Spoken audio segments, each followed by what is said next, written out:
जरा सोचिए, क्या हो अगर बिजनेस के सारे पुराने जाने पहचाने नियम अचानक से काम करना ही बंद कर दें। रामचरण अपनी किताब में इसी नई हकीकत की बात करते हैं। वो कहते हैं कि आज जो अनिश्चितता है ना, वो वैसी बिल्कुल नहीं है जिसे हम पहले से जानते हैं। नहीं, एक नई और कहीं ज्यादा शक्तिशाली ताकत है जो पूरी की पूरी इंडस्ट्रीज को, समझ लीजिए, रातों रात बदल कर रख सकती है। तो आइए जरा समझते हैं कि आखिर ये है क्या और इससे निपटने का रास्ता क्या है। और सच पूछिए तो आज के दौर का सबसे बड़ा सवाल यही है।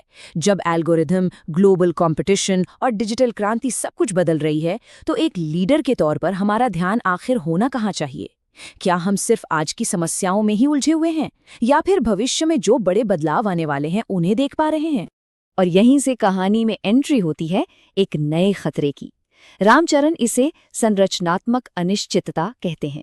एक ऐसी ताकत जो बिजनेस के खेल को नहीं बल्कि खेल के नियमों को ही हमेशा के लिए बदल देती है। इसे एक बहुत ही आसान उदाहरण से समझते हैं, ठीक है? मान लीजिए एक जूतों की दुकान है। अब बारिश का मौसम, ये है एक कार्यात्मक अनिश्चितता। मतलब हमें पता है कि बिक्री कम होगी, पर जैसे ही मौसम बदलेगा सब वापस ठीक हो जाएगा। लेकिन जरा सोचिए, अगर दुकान के ठीक बगल में एक बहुत बड़ा सुपर स्टोर खुल जाए, वो है संरचनात्मक अनिश्चितता। ये कोई अस्थायी समस्या नहीं है, ये बिजनेस को हमेशा के लिए खत्म कर सकता है, क्योंकि इसने बाजार की नींव ही हिलाकर रख दी है। तो सीधी सी बात यह है कि संरचनात्मक अनिश्चितता उस सुनामी की तरह है जो पूरे बाजार को बहा ले जाती है।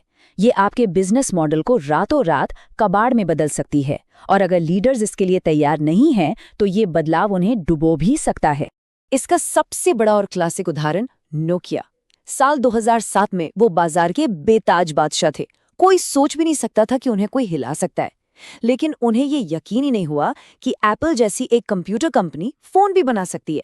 उन्होंने इस चेतावनी को, इस सिग्नल को पूरी तरह नजरअंदाज कर दिया, और नतीजा हम सब जानते हैं। आईफोन ने मोबाइल फोन बाजार की पूरी संरचना ही बदल दी। तो आखिर ये संरचनात्मक बदलाव आ कहां से रहा है? कौन है इसके पीछे? इसका असली इंजन है एल्गोरिदम की क्रांति। इस क्रांति को समझने के लिए रामचरण एक बिल्कुल नया शब्द देते हैं, गणितालय या मैथ हाउस। ये वो कंपनियां हैं जिनका दिल और दिमाग सब कुछ एल्गोरिदम, सॉफ्टवेयर और डेटा है। जरा गूगल, अमेज़न, फेसबुक के बारे में सोचिए।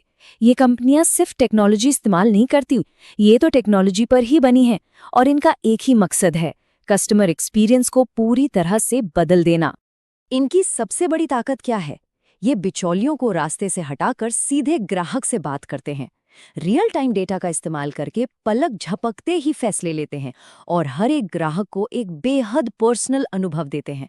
अब आप ही सोचिए, पुरानी कंपनियों के लिए इनसे मुकाबला करना लगभग नामुमकिन सा हो जाता है। और ये चेतावनी बिल्कुल साफ है, कोई लाग लपेट नहीं। किताब कहती है, जो भी संस्थान गणितालय नहीं बना है, वो पहले ही एक विरासत यानी लेगेसी कंपनी हो चुका है।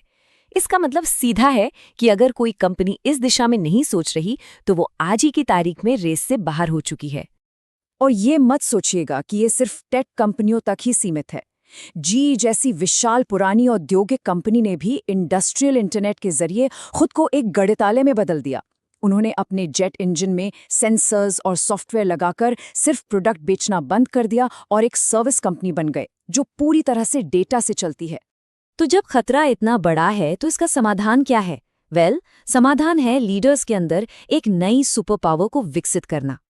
और इस सुपर पावर का नाम है अवधारणात्मक तीक्ष्णता, यानी परसेप्चुअल एक्यूटी। आप इसे भविष्य के लिए एक ह्यूमन रेडार समझ सकते हैं।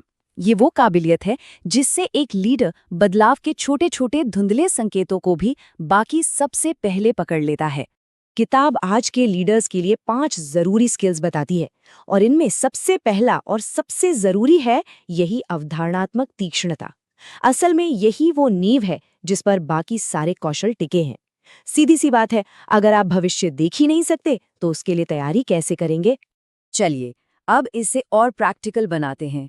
भविष्य के इन संकेतों को आखिर पहचाना कैसे जाए, कहाँ ढूंढा जाए इन्हें?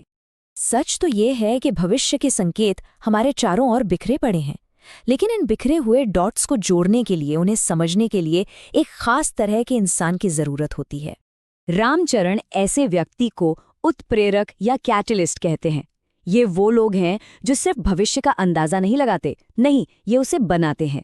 ये एक मौजूदा टेक्नोलॉजी को एक नए सोशल ट्रेंड के साथ ऐसे जोड़ते हैं कि एक ऐसी नई हकीकत बन जाती है जिसके बारे में पहले किसी ने सोचा तक नहीं होता। टेड टर्नर इसका एक बेहतरीन उदाहरण है। उन्होंने सैटेलाइट और केबल के बीच की उस संभावना को देखा जिसे बाकी लोग नहीं देख पा रहे थे। उन्होंने नियमों की बाधा को पार किया और CNN बनाकर 24 घंटे न्यूज़ का एक बिल्कुल नया बाजार ही तैयार कर दिया। वो एक सच्चे उत्प्रेरक थे। ऐसा ही एक और नाम है हैल स्पेलिच का, जिन्होंने पहले फोर्ड मस्टैंग और फिर क्राइसलर मिनी वैन बनाकर ऑटो इंडस्ट्री को एक नहीं बल्कि दो बार बदल दिया। ये उत्प्रेरक हर इंडस्ट्री में होते हैं और ये लगातार दुनिया को बदलते रहते हैं। तो इस सारी जानकारी का मतलब क्या है? अब असली चुनौती सामने आती है। हमारा अगला कदम क्या होना चाहिए? ये वो सवाल हैं जो हर लीडर को, हर प्रोफेशनल को खुद से पूछना होगा।